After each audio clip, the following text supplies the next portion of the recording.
Hello friends, Radhe Radhe, जय श्री कृष्णा। कैसे हैं आप सब? आशा करती हूँ सब अच्छे होंगे, स्वस्थ होंगे और मैं बिल्कुल ठीक हूँ। तो सुबह के बजे हैं 4:30 और मुझे बनाने हैं आज आलू के पराठे जो बच्चों को देने हैं टिफ़िन में। बच्चे स्कूल लेके जाएंगे। रात कह रहे थे कि मम्मी सुबह को आलू के पराठे बनाना।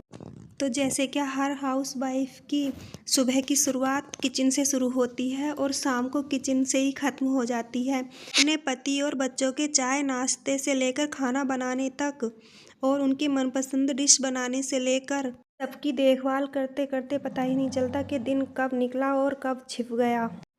तो खाना बनाने से लेकर और घर की साफ सफाई रखने तक की जिम्मेदारी सब हाउस वाइफ की होती है। कुल मिला के किचन और हाउस वाइफ का तो गहरा रिश्ता है ही, लेकिन किचन से बाहर की भी जो जिम्मेदारियां हैं वो भी कोई कम नहीं है। जैसे कि बच्चों की देखभाल करना, उनको स्कूल भेजना, उनका होमवर्क कराना, कपड़े धुलना, प्रेस करके रखना, उनकी सारी चीज़ों का ध्यान रखना, जो क्या उन्हें सेट करके रखना जो समय पे वो जल्दी मिल जाएं, ज़्यादा इधर उधर ढूंढनी ना पड़े, जो कहीं मिस ना हो जाए।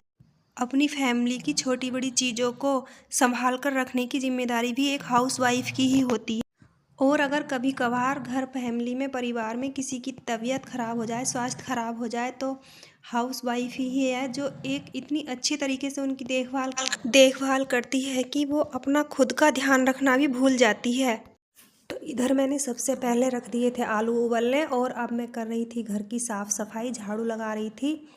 झाड़ू मेरी सुबह को सबसे पहले सुबह को झाड़ू लगती है और फिर उसके बाद पोछा लगाती हूँ। पोछा लगाने के बाद तब मैं नहाती हूँ। नहाने के बाद फिर जो मैं किचन के अंदर जाती हूँ। लेकिन आज जो है मुझे कुछ जब किसी दिन अगर अलग से कुछ ज़्यादा काम अलग से करना पड़ता है ना, जैसे कि आज ही आलू के पराठे, इनमें थोड़ा टाइम ज़्यादा लगेगा, तो इसलिए मैंने सबसे पहले आज आलू उबलने रख दिए थे और झाड़ू बाद में लगाई है।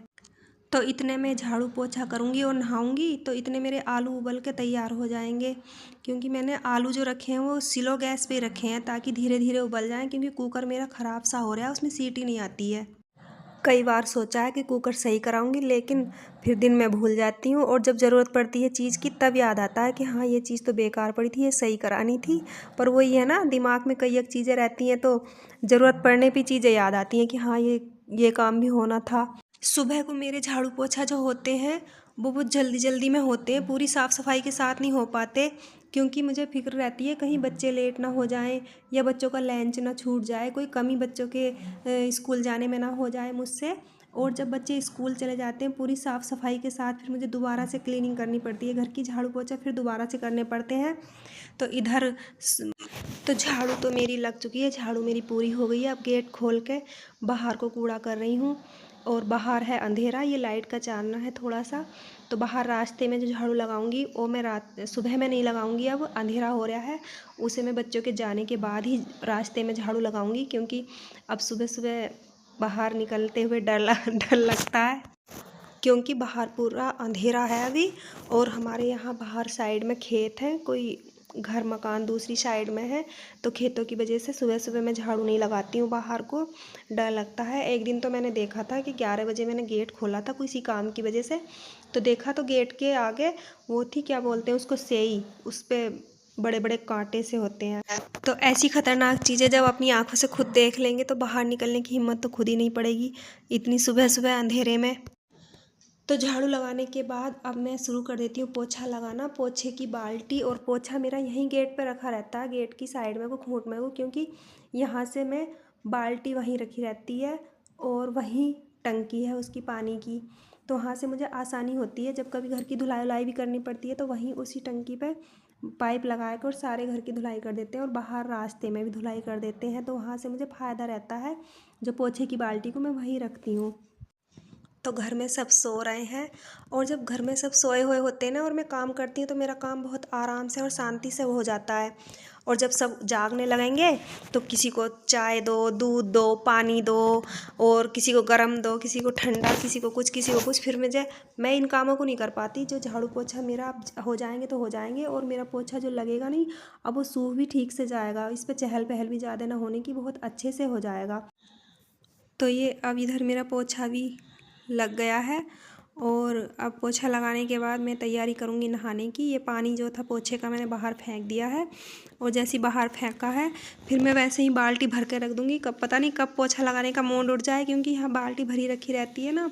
तो ये वाइपर वाले पोछे का ये फ़ायदा है कि इसे भेओ और घुमा दो सारे में। और वाइपर वाले पोछे से एक फ़ायदा और है कि खाटों के नीचे और बेड वेड के नीचे सही से ठीक से साफ़ सफाई हो जाती है। इससे अगर हाथ से वैसे पोछा लगाते हैं तो उससे सबके नीचे साफ़ सफाई नहीं हो पाती, ऊपर ऊपर की सफाई होती है।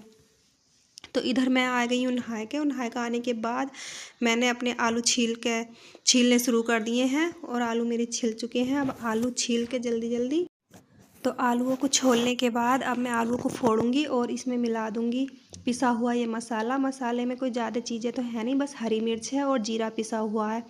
इन दोनों में से हरी मिर्च की और जो जीरा पिसा हुआ है ना, जीरे की भी खुशबू इतनी अच्छी आती है, बहुत अच्छी। तो ये पराठों में से बहुत अच्छी खुशबू आएगी। और सादे सिंपल ही बनाती हूँ मैं, ज़्यादा कुछ मिर्च मसाला इसमें नहीं डालती हूँ, क्योंकि मिर्चें घर में सभी कम खाते हैं, कि बच्चे भी बहुत कम खाते हैं। बच्चों के हिसाब से तो ये पराठे बहुत ही अच्छे हैं। अब जो चटपटा खाते हैं उन्हें तो मुझे नहीं पता वो क्या क्या डालते होंगे, पर मैं तो हर चीज़ बहुत सादे सिंपल तरीके से बनाती हूँ, क्योंकि हमारे घर जो है ज़्यादा मिर्च मसाला खाया नहीं जाता है। तो इधर मैंने आलूओं में मसाला मिला के तैयार कर दिए हैं आलू।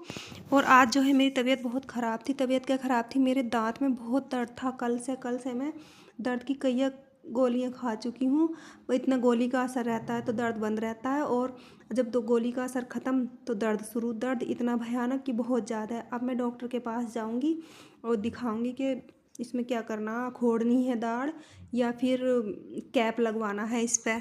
तो अब मुझे जागे हुए हो गया था बहुत टाइम, और अब मैं बनाऊंगी अपने लिए चाय। ठंड के मौसम में अदरक वाली चाय, फिर क्या कहना। और नहाने के बाद ही मन कर रहा था चाय को, तो लेकिन मैंने सोचा कहीं ऐसा ना हो अपने चक्कर में बच्चों को लेट कर दूं। तो अब मैंने चाय के लिए पानी रख दिया है, उसमें सारा सामान डालने के बाद अब मैं अदरक डाल दूंगी। अदरक वाली चाय और सर्दियों में मिल जाए तो उससे बढ़िया बात क्या है। चाय को तो मेरा बहुत देर से मन कर रहा था, जब मैं नहा कर आई थी तब से ही चाय को मन कर रहा था। पर मैंने सोचा पहले ही ना आलूओं को फोड़ के ठीक से इनमें मसाला मिला के रख दूं, तो कुछ फिक्र हल्का, काम का बोझ हल्का हो जाएगा। और फिर आटा मैं बाद में लगाऊंगी। और चाय मेरी बन के तैयार हो गई है। अब मैंने कटोरी में चाय कर ली है। चाय कटोरी में ही पीऊँगी, क्योंकि कटोरी में चाय जल्दी ठंडी हो जाएगी, जल्दी पी जाएगी। तो इधर चाय पीने के बाद मैंने ये बना दिए थे पराठे। और पराठे बनाने के बाद अब मैं पैक कर दूंगी इन्हें बच्चों के लंच में पैक कर दूंगी, और बच्चे ले जाएंगे। बच्चे तैयार हैं बिल्कुल, बच्चे अब निकलने ही वाले हैं बस। बच्चों ने कर दी जाने की तैयारी। और बैग इतने भारी हैं इनके, मुझे तो कभी कभी ठाने पड़ जाए ना, तो इधर से उधर को रखते हुए भी अफसोस होता है कि ये कैसे लेके जाते हैं, क्योंकि बच्चे पैदल ही जाते हैं स्कूल। बस से जाएं तो सवारी से जाते हैं तो उसमें तो इतनी दिक्कत नहीं आती, लेकिन जब खुद लेके जाते हैं। तो इधर लक्षित कह रहा है कि मम्मी मुझे दवाई दे दो, इसकी हो रही है तबीयत ख़राब, खांसी और सर्दी।